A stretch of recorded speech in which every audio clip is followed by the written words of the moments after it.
Ma'am थोड़ा पीछे हुई है।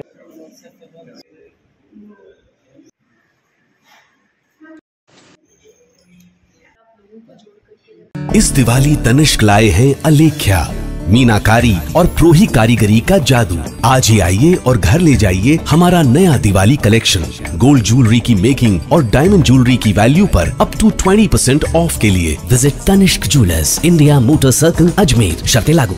देखिए, मैं पहले भी मैंने नारी निकेतन का निरीक्षण किया और मैं समझती हूँ कि जो व्यवस्थाएं वो करीब करीब सुचारू ही हैं। कुछ वहाँ पर मूलभूत सुविधाओं की आवश्यकता है जिसके बारे में उन्होंने मुझे अवगत करवाया, तो हम प्रयास करेंगे उनको जल्द से जल्द पूरा कर सकें। आज जो राज्य सरकार ने कमेटी का गठन किया नारी निकेतन के लिए, उसके भी हमने ज्वाइनिंग करवाई उनके अध्यक्ष और मेंबर्स की। मैं समझती हूँ सरकार का ये जो कदम है बहुत ही महत्वपूर्ण है, क्योंकि अगर एक जनप्रतिनिधि के रूप में कोई मॉनिटरिंग होती है किसी भी संस्था की तो उसमें और ज़्यादा लाभ मिलता है। और मैं समझती हूँ कि जिन महिलाओं को जिम्मेदारी दी गई है वो सब इस क्षेत्र में अपना जो अनुभव है उसके आधार पर वहाँ पर योगदान देंगी, तो निश्चित रूप से हमें व्यवस्थाओं में और सुधार होगा।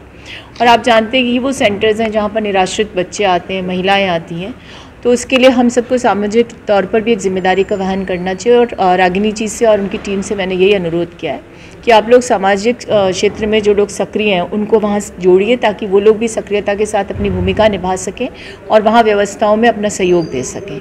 तो सरकार ने जो संभाग स्तरीय नारी निकेतन है वो कमिटीज़ का गठन करके एक सौगात दी है, ताकि वो जो लोग इस क्षेत्र में अपनी सेवाएं देना चाहते हैं वहाँ जा कर के और अपना सहयोग करें।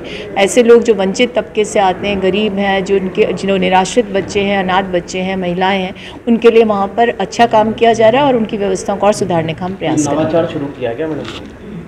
देखिए, नवाचार के तौर पर तो हम ये कह सकते हैं कि अभी जब मैं कोटा गई थी तो हमने यही बात की थी वहाँ पर जो वहाँ एडमिनिस्ट्रेटर्स हैं उनसे कि हम जयपुर ज़िले में नारी निकेतन में विवाह आयोजित करवाते हैं, जो बच्चियाँ होती हैं उनका, ये जो आवासीय जिन्हें हम कहते हैं, हम चाहते हैं संभाग स्तर पर ये कार्यक्रम आयोजित हो।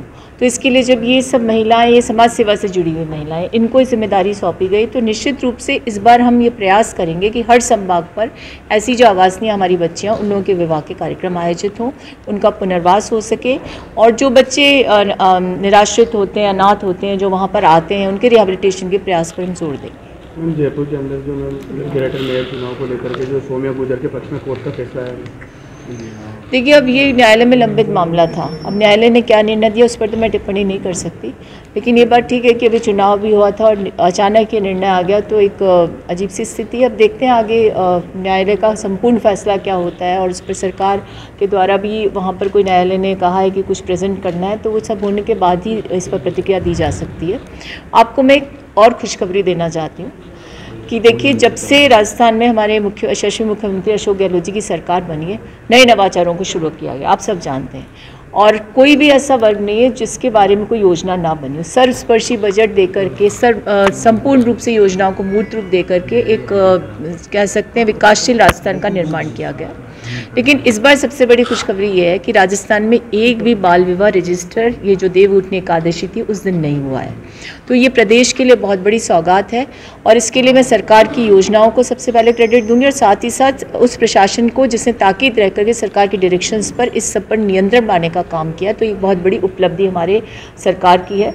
और इसके अलावा भी आपने देखा होगा कि सरकार के स्तर पर ओल्ड पेंशन स्कीम को शुरू किया गया, या चिरंजीवी स्वास्थ्य बीमा योजना, ये यूनिवर्सल हेल्थ स्कीम है जो किसी भी देश में विश्व के कहीं भी देखने को नहीं मिलती।